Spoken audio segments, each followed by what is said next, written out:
The spring of 1945 brought the final days of conflict in Europe, yet for countless German nationals, military personnel, support staff, and everyday people, the end felt distant and uncertain. Defeated columns marched along dusty roads while overhead, the constant rumble of Allied aircraft painted the sky. In a quiet corner of Bavaria, a collection of young women wearing worn gray uniforms waited by a railway platform under watchful eyes. These weren't combat veterans.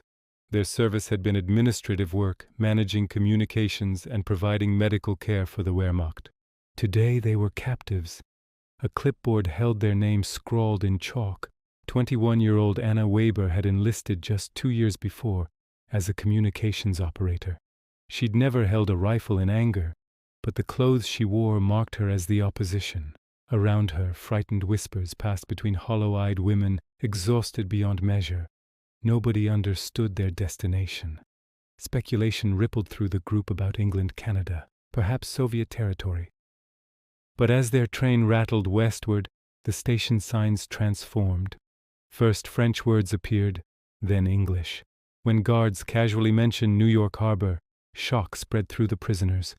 The wooden freight car smelled of perspiration, machine oil, and raw fear mixed with the stale rations they'd received. Thin straw covered the floor. Between the wooden slats, Anna glimpsed unfamiliar countryside rolling past. Verdant farmland she'd never seen, stations crowded with Allied forces, locals waving miniature flags. Each stop brought attempted questions in broken English that went unanswered. Hours became days. After dark, only the faint orange glow of a guard's cigarette beyond their door provided light. The women shared whispered conversations for comfort. Goethe, their eldest companion, described her mother's farm outside Nuremberg, and the potato dumplings made every Sunday. That memory hung heavy with longing in the cramped space. Anna stayed silent, thinking of her brother, captured months ago on the Western Front, wondering if he'd already reached one of those American detention facilities they'd heard rumors about. Hope and fear battled within her. The train finally stopped at a coastal port. When the doors slid open, the sharp scent of ocean salt and burning coal filled their lungs. Guards called roll. Stepping out, their eyes widened at the massive vessel before them, the type they'd only seen in propaganda newsreels. The American flag flew from its mast. A soldier informed them they were heading to the United States for administrative processing. The women looked at each other. Some laughed in disbelief. Others wept quietly. The Atlantic crossing lasted over a week. The gray, endless ocean stretched in all directions. The women occupied a guarded section below deck, treated according to international conventions. Meals were simple: bread, broth, and bitter coffee, yet more substantial than anything they'd seen in months. Some felt guilty eating while Germany collapsed. Others were too hungry for conscience. At night, Anna stood near a small porthole, watching moonlit waves flash white against the darkness.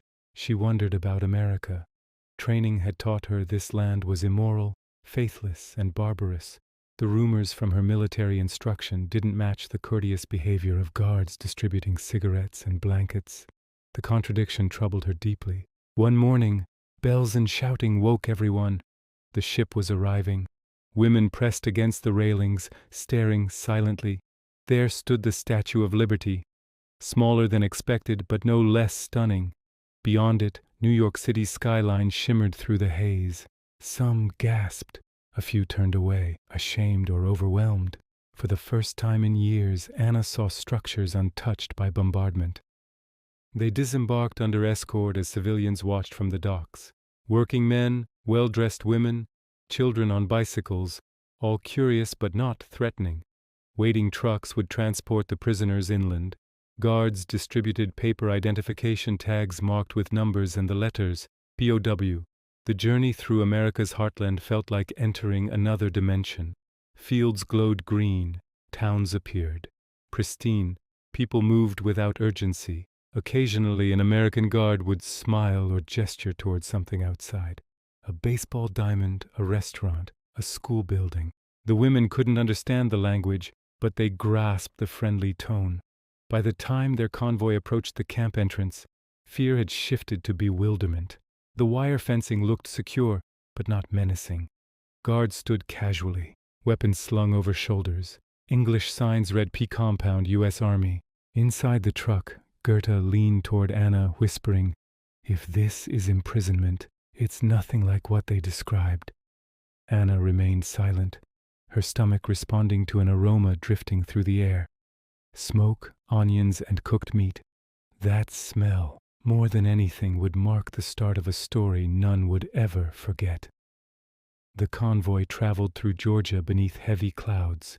The atmosphere here felt denser, humid, filled with pine and diesel scents. The women sat quietly in the military vehicles, their attention shifting between open countryside and white farmhouses lining the route. After weeks of gray landscapes and barbed barriers, the vibrant colors seemed almost alien.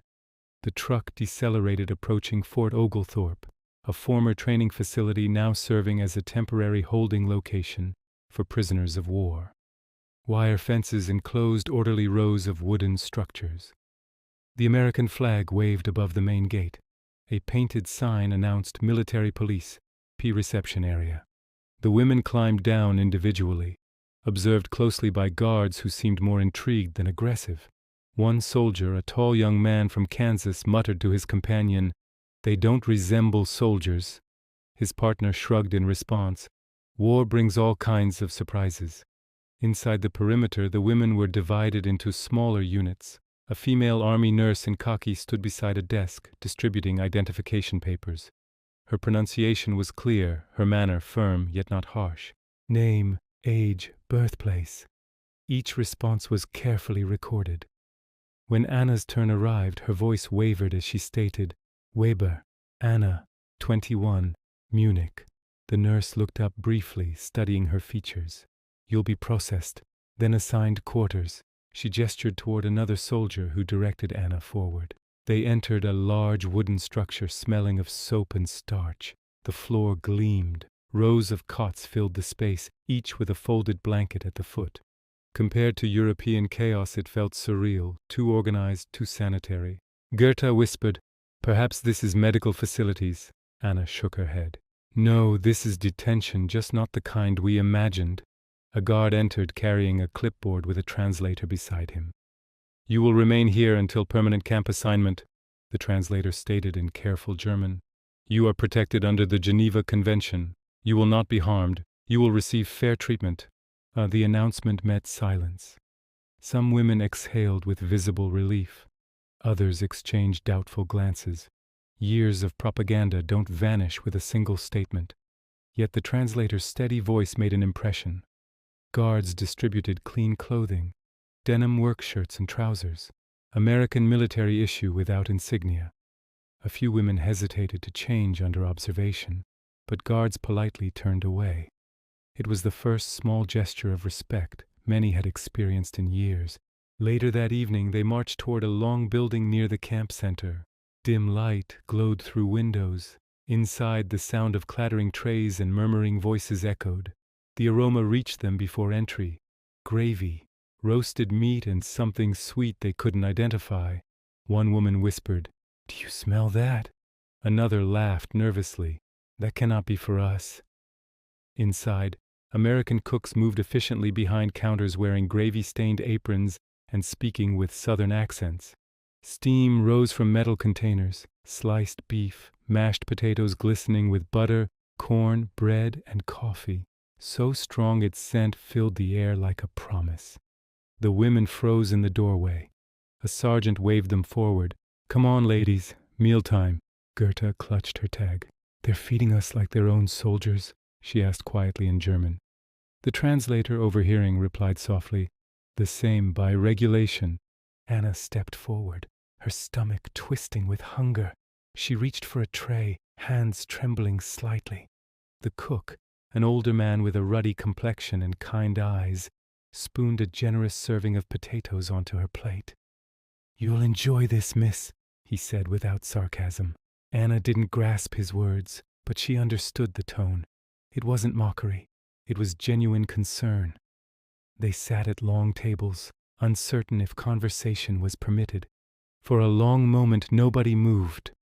Then the first bite was taken, a fork scraping metal. Someone gasped softly. Another began crying. Gerda covered her mouth, tears flowing freely. "This cannot be happening," she whispered. "After everything this." Anna stared at her plate, then at the faces surrounding her. Women who'd lost families, homes, entire cities. The warmth of the food, its simplicity, struck harder than any physical blow.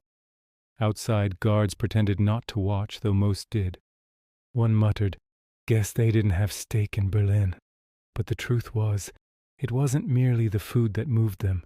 It was what it symbolized, compassion, when they'd expected nothing.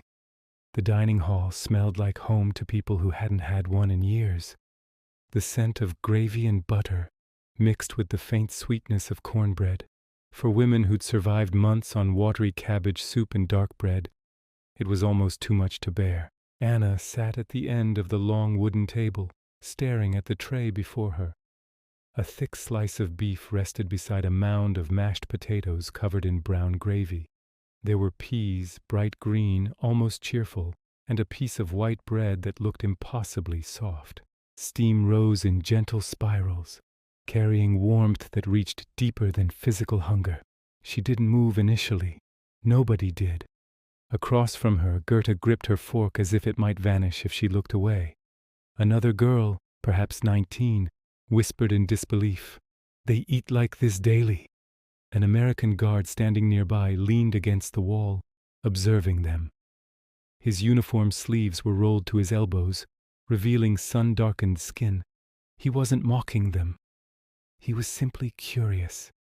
These women were adversaries, yes, but also strangers who appeared more exhausted than dangerous. Anna finally lifted her fork. The beef was tender, and when she chewed, her throat constricted. This wasn't just sustenance. It was a reminder of feeling human again. She tried to swallow the emotion rising in her chest, but tears came anyway. Around her, quiet sobs emerged, brief, suppressed sounds as if nobody dared make a scene. Gerda reached across the table and placed a hand on Anna's arm. "It tastes like home," she said softly in German. Anna nodded, unable to speak. At the far end of the hall, an American cook named Ray Peterson stood behind the counter, watching. He'd served in North Africa and Italy before being reassigned to kitchen duty stateside.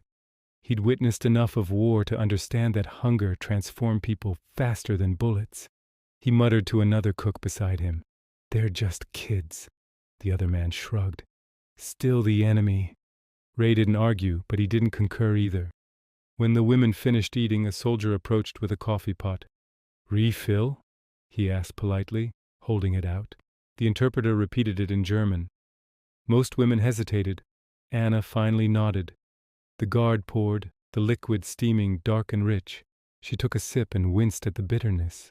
But it was authentic coffee, not barley substitute. A small laugh escaped her lips, half shock, half relief. It startled even her. Gerda glanced around the table. "Do you think they pity us?" she whispered. Anna shook her head slowly. "I don't know. Perhaps they just see us as people." When the meal concluded, they were led outside into the evening atmosphere. The sun was descending behind the trees, painting everything golden. The camp was quiet, almost tranquil. Some women walked in silence, holding their stomachs as if afraid the warmth would disappear. One guard, a young corporal from Texas, pointed toward the horizon. "You'll see plenty of that around here," he said, nodding toward the sunset. The translator relayed it awkwardly, and a few women smiled faintly. It was a strange, fragile moment, shared but unspoken. Later that night, back in the barracks, the women lay awake on their cots. Someone hummed a lullaby from memory. Another whispered prayers in the darkness. Anna stared at the ceiling, replaying every detail, the scent of the gravy, the sound of the spoon clinking, the kindness in the cook's expression. She realized that everything she'd been taught about America, about cruelty, about hatred, didn't align with what she'd just experienced. It made her uneasy in a way the guards never could. If the enemy was kind, what did that make everything else she had believed? Gerda broke the silence. "Do you think we'll ever return home?" Maybe, Anna said softly but I don't think we'll ever forget this. Outside, guards changed shifts. The smell of smoke and damp earth filled the night. From the distance came the faint echo of laughter. American soldiers, somewhere near the motor pool, telling jokes and lighting cigarettes. Anna listened, eyes open. For the first time since her capture, she didn't feel like a prisoner. She felt something she couldn't name yet. Something that didn't come from propaganda or politics. It came from a plate of food and a moment of compassion. But kindness can stir more than comfort. It can awaken questions that nobody is prepared to face. Morning arrived with the clang of a metal bell. The women stirred in their bunks as sunlight crept through the barrack slats. Outside, guards called out roll numbers, their voices firm but calm. Compared to harsh routines in Europe, the rhythm here felt strangely humane. Breakfast was served early, oatmeal, eggs, and toast with jam. The women lined up quietly, still uncertain how to behave. The American cooks chatted among themselves, their words barely understood but their tone friendly. Anna sat with Goethe and two others near the window. The air smelled of coffee and freshly cut grass. Goethe buttered her toast slowly. "They treat us like guests," she murmured, disbelief in her voice. "Perhaps they want to demonstrate they're better than us," Anna replied. Goethe smiled faintly. "If that's the intention, it's succeeding." After breakfast, the camp sergeant Tom Bennett assembled the new arrivals outside. He was tall with graying hair and a cigarette tucked behind one ear. "You'll be assigned light work," he explained through the interpreter. "Some of you will clean, others will help with laundry or gardens. You'll be paid in coupons, you can use them at the canteen." The translator paused, ensuring comprehension. "You can buy soap, writing paper, even chocolate," he added. The word chocolate drew a low murmur from the women, something they hadn't tasted since 1943. The first days were filled with cautious observation. The camp wasn't paradise, but it wasn't the punishment they'd feared. There were fences, watchtowers, and regulations, yet the guards didn't shout unless necessary. Your work hours were brief, and rest was respected. Anna was assigned to the camp's small infirmary, cleaning instruments and scrubbing floors. She worked under an American nurse named Clara Thompson, a woman in her 30s with a practical attitude and gentle hands. Clara didn't speak German, but she found ways to communicate through smiles, gestures, and a shared rhythm of work. One afternoon, Clara motioned toward Anna's wrist where a bruise was fading. "Does it hurt?" she asked softly. Anna hesitated, then shook her head. Clara nodded, offering a small square of gauze anyway. The exchange was wordless but kind.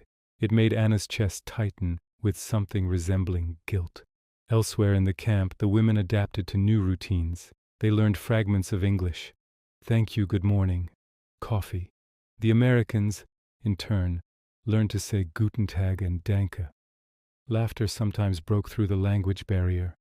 Gerda worked in the camp garden.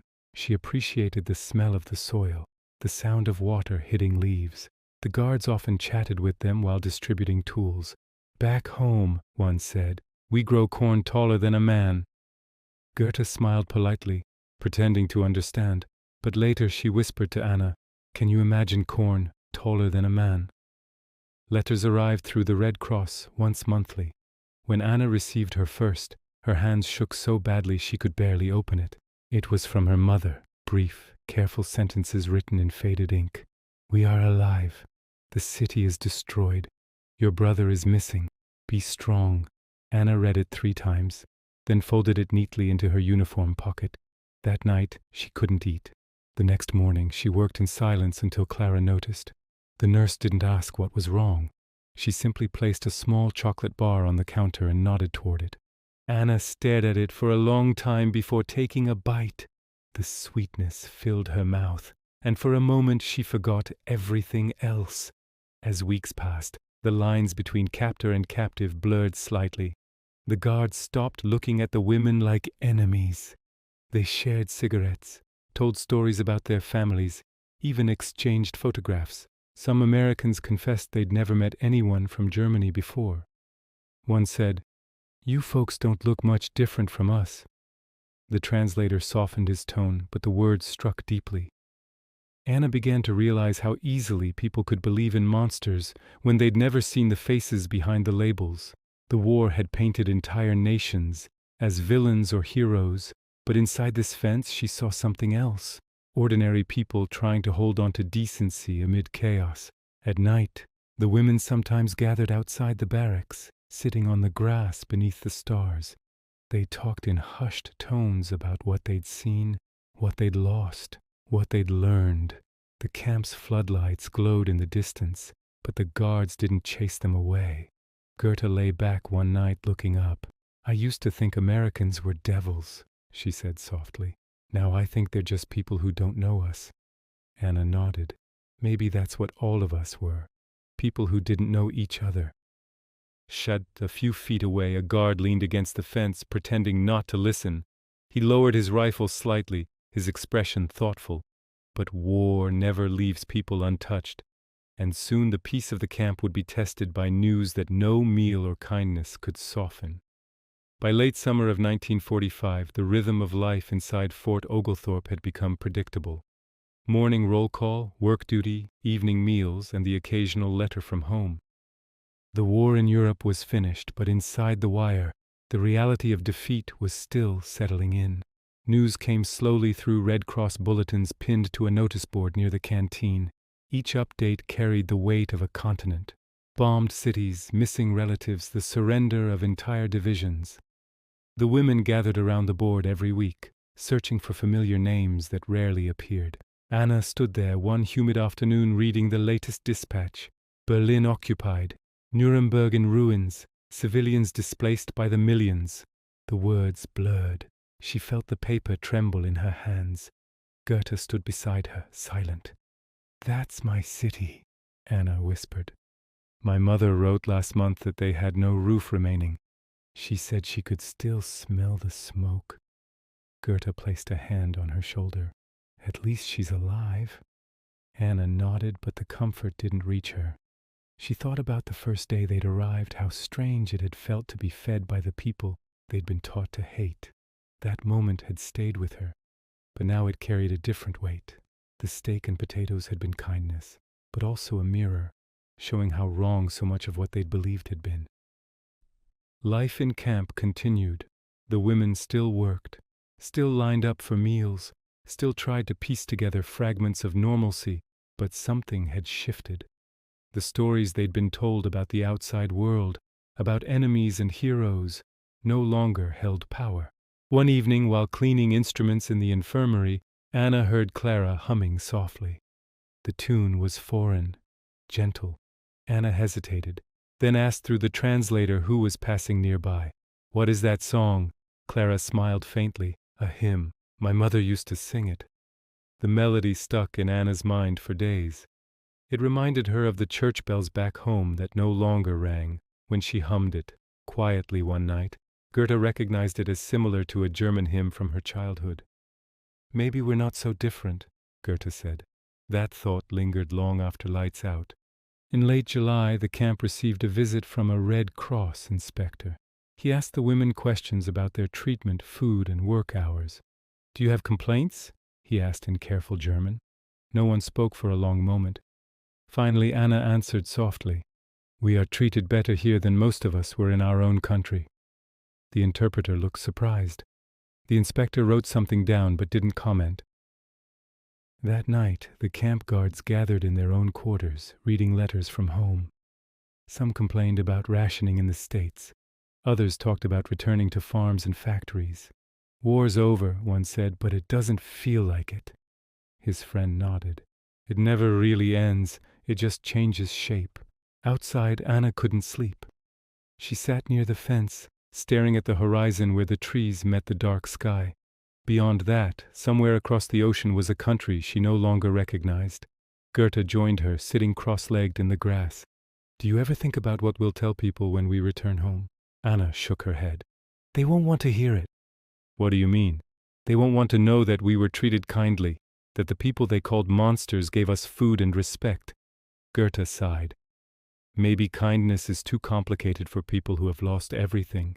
They sat in silence as fireflies blinked in the distance. The night felt both peaceful and heavy. A week later, a new group of prisoners arrived, men from a captured submarine crew. They looked gaunt, eyes hollow. When they saw the female POWs carrying baskets of vegetables from the garden, they froze in confusion. One muttered, "This can't be real." Anna remembered that same disbelief. She walked up and handed him a small loaf of bread from the kitchen. He stared at it, then at her as if she were playing a cruel trick. She simply said, "Eat." Moments like that began to spread through the camp, small gestures that bridged the impossible. The women began teaching the Americans a few German phrases in return.